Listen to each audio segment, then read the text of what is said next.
Yesterday, the UN warned that hospitals in Gaza had just 48 hours of fuel left to keep their electricity going. That was 28 hours ago. The electricity runs out tonight. Now, we have a human responsibility to all the people in Gaza, but we have a particular responsibility for UK citizens, some of whom are in those hospitals. The first and most important principle is that Israel has the right to defend itself under international law. Our support for that position is absolute and unchanged. But from the start, we have also said that we do want British nationals to be able to leave Gaza, and that we want hostages to be released and for humanitarian aid to get in. And we recognise that for all of that to happen, there has to be a safer environment, which of course necessitates specific pauses as distinct from a ceasefire. And we discussed this with partners yesterday evening at the United Nations. And we have also been consistently clear that everything must be done to protect civilians in line with international law and continue getting more aid flowing into Gaza.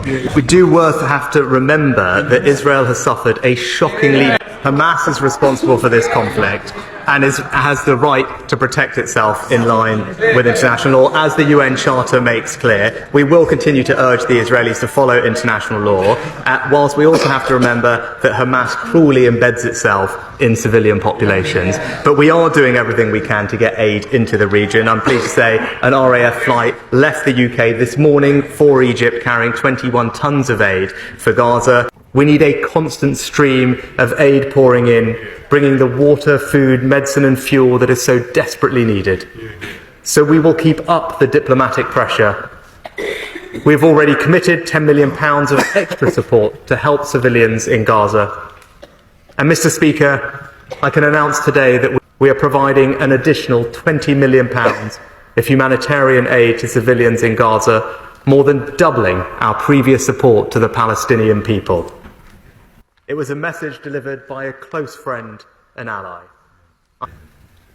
When things are so delicate, we all have a responsibility to take additional care in the language we use and to operate on the basis of facts alone. The reaction to the horrific explosion at the Al Ahli Arab Hospital was a case in point. As I indicated last week, we have taken care to look at all the evidence currently available. Mr. Speaker, I can now share our assessment with the House. On the basis of the deep knowledge and analysis of our intelligence and weapons experts, the British government judges that the explosion was likely caused by a missile, or part of one, that was launched from within Gaza towards Israel. The misreporting of this incident had a negative effect in the region, including on a vital US diplomatic effort and on tensions here at home.